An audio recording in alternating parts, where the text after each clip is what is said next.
Project Playtime is a new entry into the asymmetrical arena. This is Mob Games' first multiplayer game. You may know their work of Poppy Playtime, and if you are a fan of the game, you probably heard of Project Playtime. To be honest, I didn't hear about the game until a day later after the first trailer dropped. It instantly caught my attention, and I have been hyped ever since. A few days later, the gameplay trailer released, and it only got me even more hyped for it. The gameplay looked amazing and scary. A fun and funny looking asymmetrical was finally coming. Now, after it being delayed for almost a week after the initial launch date, the game finally released on Steam, and, well, it surprised me and everybody in the Poppy Discord server. Before we get into the review, if you are new here to the channel and are a fan of Poppy Playtime and pop culture, subscribe with notifications on to not miss a video. Also, if you would like to meet and play Project with people, and even myself sometimes, join my Project Gatherings Discord server. Message me on Discord, here's my name, and I will ask you some questions before I invite you in. Must be 13 plus and over to join. Thank you. Now, with all that out of the way, let's speed into the review.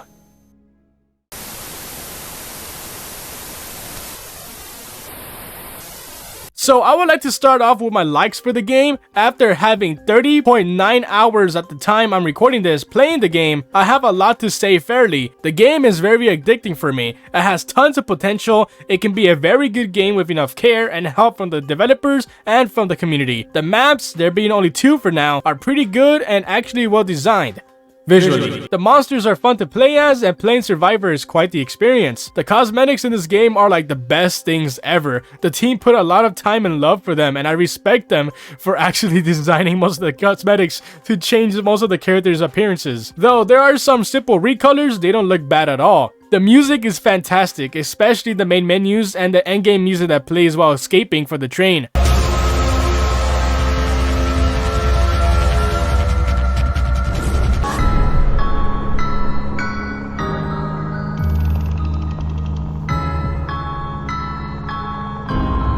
The game has a bright and happy tone, much like Five Nights at Freddy's Security Breach for me. It has an intense feeling while playing, and that's what I like in horror games. I'm pretty sure that's the whole point of horror games. You never know from what direction the monster is coming from, but more on that later. The 3 minigames on the puzzle pillars are fair, the perks and sabotages are fair, the objective is easy enough. I love the swinging the game has. The gameplay is fun from both sides in my opinion. Pretty much the whole game's image is pretty good. Good to note that the developers behind it all seem to really care about the project and the community's feedback. Since they already released a patch like 2 days after launch, the game has been updated better and lots of things were fixed, like the jump scares, the animations, game-breaking bugs, and supposedly quick play. But it's really good to see that the game's being cared for and constantly being looked after. I also like how sometimes the devs are active and talk to players on the Discord server for feedback and updates. Now, it's time to flip the page to the dislikes I have of the game.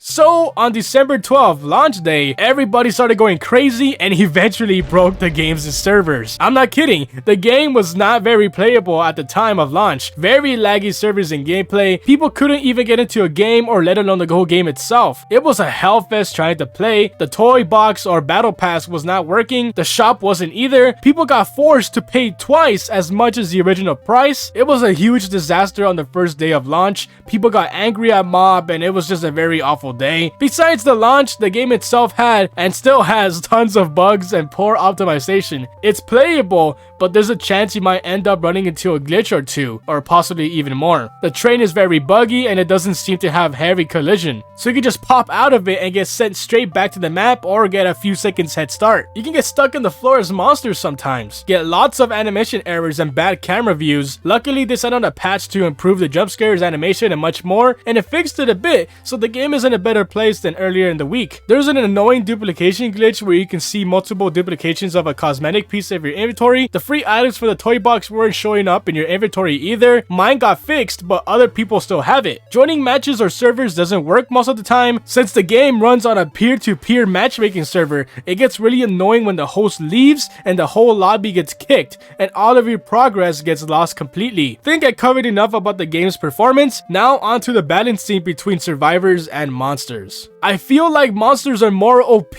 than survivors. I think the weakest monster is Huggy, but even he is good. Mommy is the strongest out of the three in my opinion. She has no limit to her movement ability, so she can just go around constantly with no cooldown. She also has X-ray vision for a fair amount of time and with a fair cooldown, so no complaints there. Her web I think is a fair amount, though people have complained that it's not, fair at all, but I don't know, that's just me. Boxy has no cooldown to his travel ability either. He also has a grab ability that has a very short cooldown, so it's very impossible to escape him most of the time. Huggy actually got a nerf to his hug attack. Before he could one-shot people, but now it's just a charge run. But I still find him to be strong, just not as much as the others. I find it difficult to actually survive an attack as a survivor. You could be caught in the middle of nowhere and there's no doors to shut or any grapples to swing on. You're basically screwed when you get found. Don't even get me started with the footstep sounds of the monster. No matter if he is above or below a level from you, or even really far away from you, it all sounds the same. People have been saying that there is direction of footstep sounds, but